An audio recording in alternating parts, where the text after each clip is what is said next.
Welcome to Amazing Business Radio with best-selling author and customer service and business expert, Shep Hyken. Shep will talk with some of the smartest thinkers in business to help make you more successful in your professional and personal life. This is Amazing Business Radio with Shep Hyken. Hello, everybody. It's Shep Hyken. We're back with another episode of Amazing Business Radio. We have a great guest today. Mich is the CEO of 100th Monkey, a digital marketing agency. And we're going to talk about how creating the content experience and digital marketing experience is a great part of the customer experience. Now, before we get into that, quick announcement. First, I want to thank our sponsor, which is Text Expander, and they are a wonderful productivity tool that allows you to create a piece of text that you use again and again and again, and allows you to make a copy of that, and then with just a matter of 2 or 3 keystrokes, boom, it populates right there, either on an email, on a social channel, wherever you need that text. And of course, you'd want to tweak it and customize it a little bit. More about that at the break. But I'll just tell you that Cindy in my office loves this tool. It saves her hours and hours every week.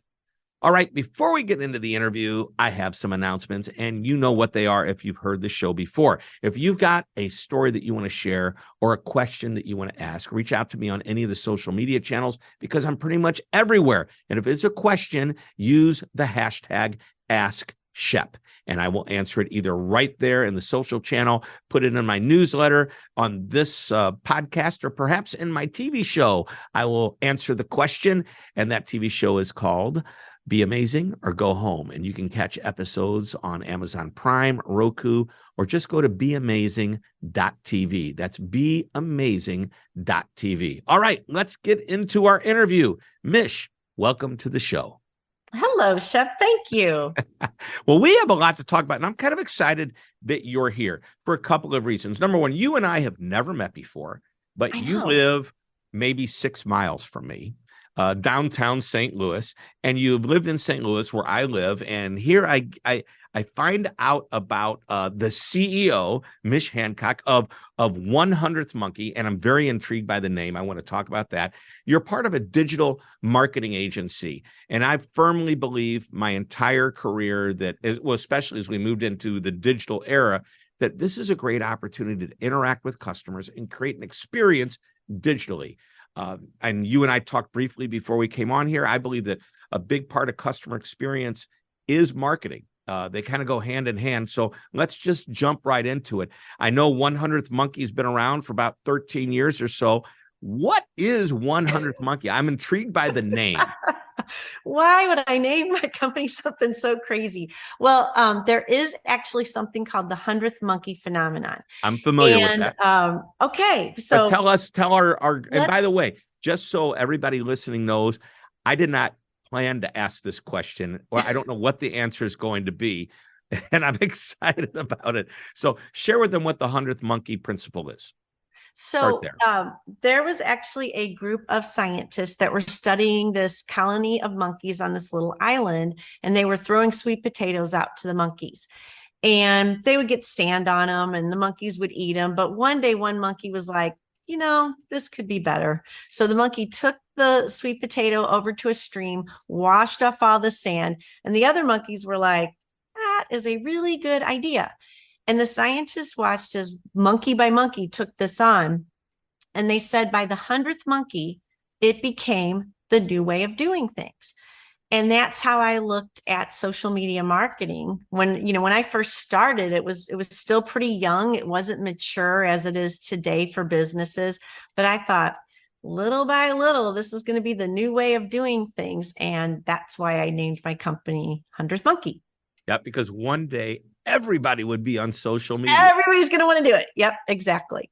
I remember in 2009, I came home and said, I learned about this thing called Twitter. I haven't quite figured out exactly what it is, but here we are, 12, 13, 14 years later, I have over 100,000 followers and we interact all the time, although I'm not sure what's going to happen with Twitter. Maybe you have some insight on that. But well, having insight into Elon's mind is a whole other level of I don't know what.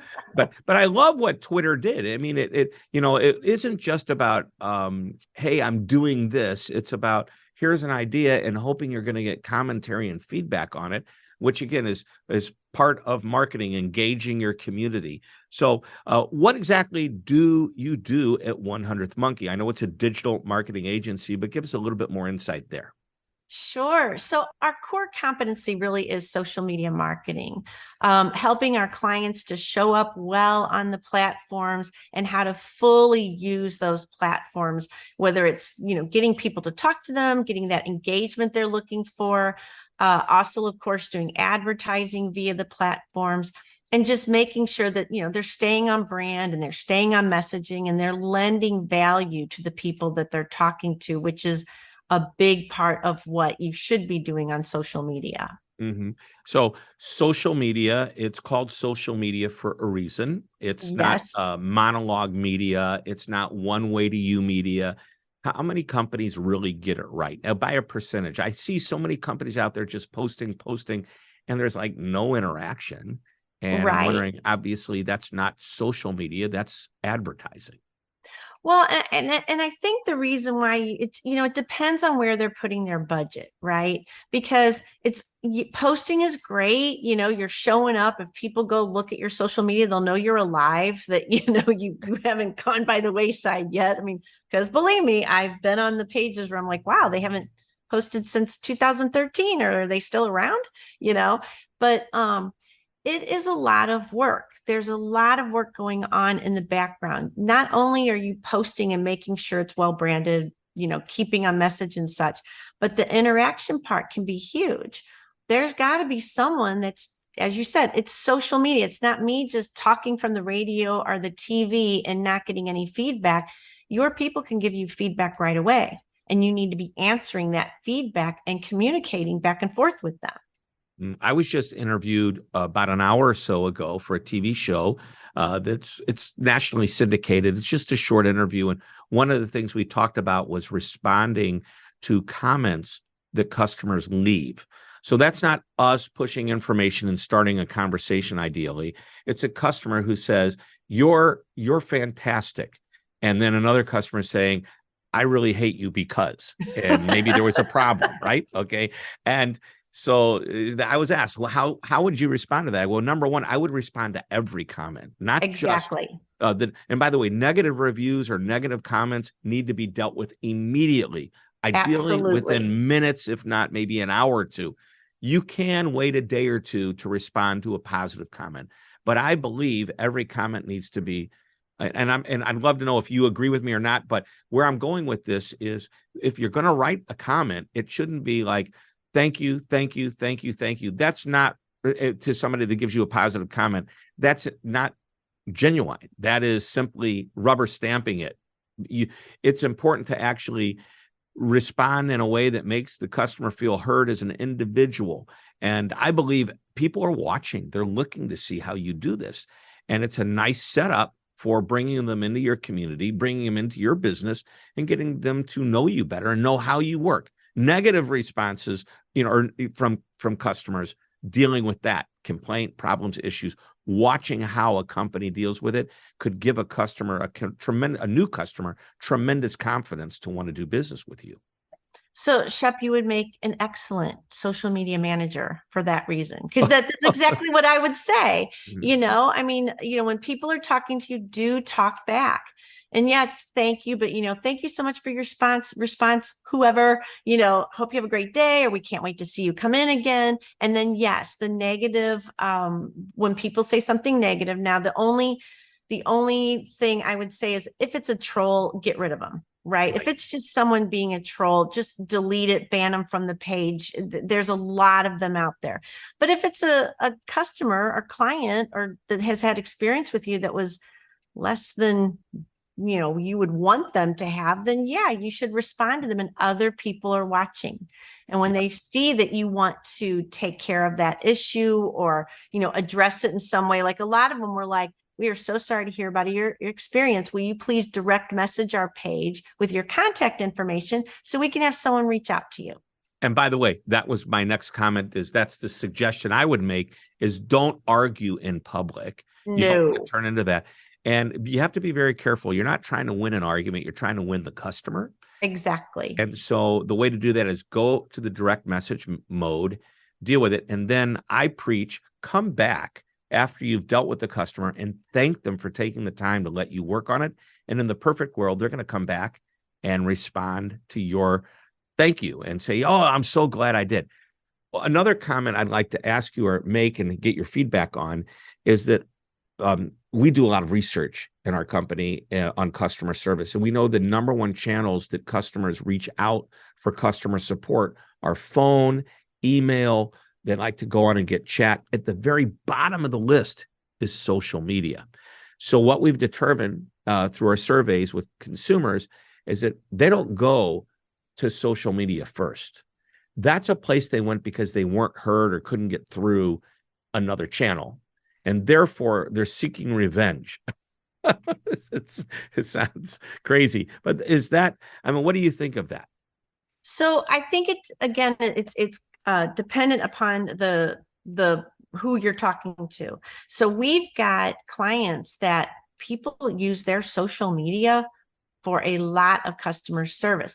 And this sounds hilarious, but it's what we do. Like we will get, we work with a garden center and someone will come ask, hey, do you guys have petunias today? What do you have? What colors? We're literally calling the store. What color petunias do you have? How many? Okay, great. And letting them know. And people have come to rely on them, the customer service arm being their social media channels. So I think it depends. I think a lot of people don't do that. So they may get on social media and ask the question, but nobody answers them. So now they're going to have to do the phone calling, the emailing. But people want to make it easy, meet them where they are. Right. And if you offer social media customer care, then make it real clear. Educate your customers to go to that channel and ask, because you're monitoring it all the time. I have I call him a friend. He's also a client, and he is head of customer support worldwide for a major organization that you, and probably I'm going to say 90% of the people, maybe more, who are listening to our podcast do business with this company. And he was getting ready to invest a big amount of money, millions of dollars, into social media customer care. And I said, before you do that, because he's finding more and more people are going there, I want you to find out, of the people that are going there, is this the first place they went? Mm-hmm. And guess what he found out? No, it's not. It's because they're going there because they're not getting through other ways. And we need to recognize who our audience is. And by the way, there's a certain demographic that will go straight to social because that's just what they do. Okay. They're used to it. Right. And then there's boomers and Gen Xers and even older millennials that go traditional. So we've got to keep that in mind. Hey, let's take a quick break. I want to continue the conversation when we come back. This is fantastic, how social media and digital marketing plays an important role in the customer experience. We are talking with Mich Hancock, the CEO of 100th Monkey, the digital marketing agency based in St. Louis. Don't go away. We're coming right back. Let's talk about Text Expander, a tool that allows your team to eliminate repetitive typing with just a few keystrokes. Anything you type over and over, such as customer responses, will be at your team's fingertips, so they have the power to do what they do best, just faster. Quickly reply to emails and chats from a library of responses that you create, completing answers to common questions and issues. Your entire team stays on the same page with the same common responses that can be personalized on the fly. And it's simple to use. Type commonly used content into a text expander snippet and give it an abbreviation of just a few letters and symbols. Share the snippet with the team. When you type the abbreviation, it triggers a snippet and the content expands anywhere you type, including email, chat, or social media. It's that easy. Just go to www.textexpander.com to learn more about this amazing and productive tool. Sign up for a year and get 20% off. You're listening to Amazing Business Radio with best-selling author and customer service and business expert, Shep Hyken. We're back on Amazing Business Radio talking with Mich Hancock, CEO of, I love the name, 100th Monkey. I just like saying it. It's fun. I'm glad you do. I love it myself. So, and basically what the 100th Monkey idea is simply that at some point there is a tipping point. Exactly. Critical mass, if you will, where what used to be unique and different becomes normal. And I think we see that with social media and digital marketing. It used to be rather strange to receive some type of an email from a strange company we'd never heard of. Well, now we get them every day. Sometimes it's spam, but sometimes it's real. And the ones that do it right figure it out. Same thing with any social posts. I'd love to dive into the idea of creating a content experience for our customers that make them say, wow, I really love this company. They know who I am. They give me what I want. They give me the great information. So is that part of what 100th Monkey does? Absolutely. And it's really important, foundationally speaking, a company should have a really good sense of who they are, what their values are. And when I say values, I don't mean like we are of integrity. We are accountability, responsibility. Like, what are your really true values? We love when our customers smile. We like, what's the thing that just gets your company going? Oh my gosh, this is perfect. This is exciting, so that's what you want to put out there. Here's who we are and what we value, and really be authentic. So whatever you're putting together, and of course, everybody loves video, so those quick, short little videos as posts are very important. And you just do a short video about, hey, this is what we want to do for you. Yep. And sharing the experiences of your company and the experiences of your clients. Be authentic and be real. You don't have to get all glammed up and have the perfect makeup and outfit on these days. People really appreciate just here I am and this is what I do. And I may not be the most gorgeous human being on earth, but I got a lot of heart, and this is how I love to show up for my clients. Yep. I like to think of myself as having a great face for an audio podcast. And say great face for radio. Well, I think you're cute, Shep. So you're good. Thank you. Thank you. The feeling is mutual. Not that I'm cute, but that you're cute too. So that's great. Now, you just said something about being authentic and your value. What do you value? And I'd love to talk to you a little bit about the idea of standing for something, of believing in something. Call it a cause. Maybe it's you want to give back to the community. Maybe it's sustainability. Maybe it's, I want to make the earth greener. I don't know. How do you feel about companies that take on a cause or something that's important to the community? Well, so that right there shows a value, right? Mm-hmm. This shows like our heart is in this particular, so they can be selling whatever the heck they want, right? But if their heart is with a certain charity that they want to showcase, that's fantastic. That's that full circle, right? Like, we're a company where we are creating wealth within our company, but we're sharing that wealth with a particular community as well. And I love that kind of circle. For 100th Monkey, our big thing is kindness is huge. And we think of ourselves as we are kind to our clients. We help our clients show up as kind for their people. We want to spread that message out there that it doesn't hurt to be kind. It's actually pretty easy. And the gifts you receive from it are amazing. Do you have a specific I don't want to call it a tagline, but some type of a mantra or a saying or a phrase that defines that kindness concept for you and your customers or your clients? Yeah. I mean, with us, the whole thing is our job is to make your business better. Mm-hmm. That is our job. And to help you grow your business. And so we're going to do that through marketing. But marketing has a way of showing what's not working in your company. And so if there's something broken, like we're bringing you great leads, but the sales part isn't happening, what's going on with sales? And we are more than happy to become a part of that process as well, so we can really make it all work. Yep. So, gosh, it makes me realize that you know, my mind's swarming, and I don't want to get off the whole idea of the cause and everything else. We have a mantra. I call them mantras. They're short one-sentence phrases or less that describes everything we are for our clients and everything we are for. And ours is always be amazing.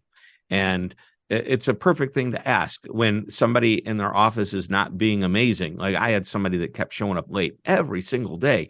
So I brought them in. I said, we've got a problem here. You're showing up late. When you show up late, everybody else says, oh, they get away with it. I'll start showing up late. So it doesn't really, we've got to set the tone right.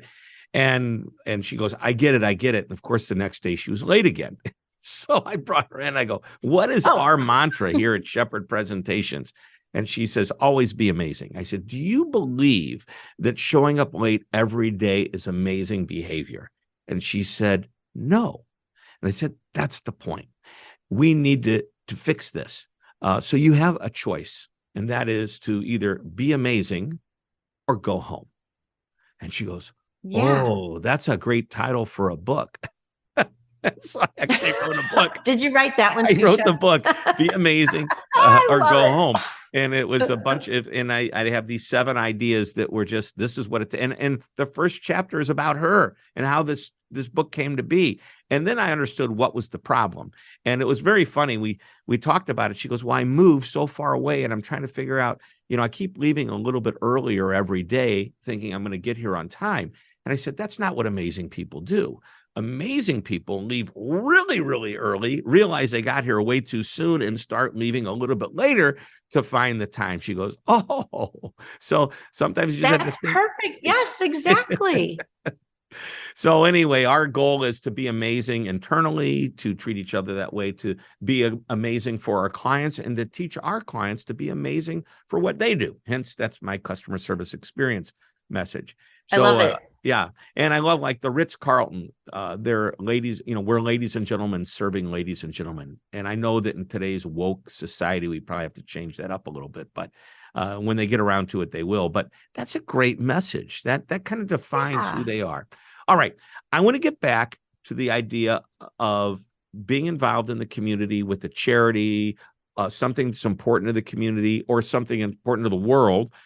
We live in a wonderful town. It's not a huge city. It used to be, okay, but we used to have the headquarters of Anheuser-Busch, very philanthropic. I remember when there were floods and people couldn't get fresh water. Instead of canning beer, they would can water and ship it out. Right. I know Enterprise Rent-A-Cars here, huge philanthropic. It's amazing what they do for the community and for the world. Is that marketing, or is that just because they believe in a cause? Well, I think it can be a little bit of both, right? Because obviously, if you're supporting an amazing cause, then you should talk about it. It says a lot about you. And, so one of the things, I talked about with 100th Monkey were about kindness, but the other thing that we talk a lot about is raising your voice. We help you to raise your voice, to be heard out there. And, that's what I do. My other gig being TEDx St. Louis is raising your voice. And the people I have on the podcast, it's raising voices that we feel need to be heard. And that is what you as a company are doing for any charity, is you're helping them to raise their voice through your amazing work as a company. Yep. So yes, absolutely, you should be talking about it. Yeah, and there's a group of customers that almost any company or organization might have, that when they find out what you believe in and what's important to you, they just want to be doing business with people who think like they do. So it is in a sense, even though it's really giving back and altruistic, at the same time, there's a little bit of reason to do it business-wise, because it helps you connect with a whole group of people that want to find companies like you to do business with. And that's becoming more and more important with every generation. So it was big with the millennials and even more so with Gen Z. Yep. So if you're watching, who's coming in, those kids are putting their money where their mouth is. I have a Gen Z daughter who will say, oh, I like to buy from them because they fill in the blank here. This is the amazing thing that they're doing, or who they support, kind of thing. Or I don't want to do business with them because. Yes. Right. Yes, they don't have the same exactly. belief. They do this, and I do not agree with it whatsoever. Mm-hmm. Yep. Love it. All right. We are just about out of time, which means, and you know what's coming, that last one idea that you want to share with us today. What is that going to be from you? Be authentic. That is what I find to be the most important thing with any marketing you do. Be authentic. I think that's a great message, because if you're not, and somehow you still get the business, it's just a matter of time before you lose the business for being something less than authentic. The truth rises, right? Yeah. Love it. All right, Mich Hancock, this is why we call this Amazing Business Radio. Thank you so much for being on the show. Thank you, Shep. Thank you so much. I'm honored to be a guest. It's great. It was a great conversation. And I promise everybody, next week, we will have another great conversation, another great interview. So please come back. And until that time, this is Shep Hyken reminding you to always be amazing.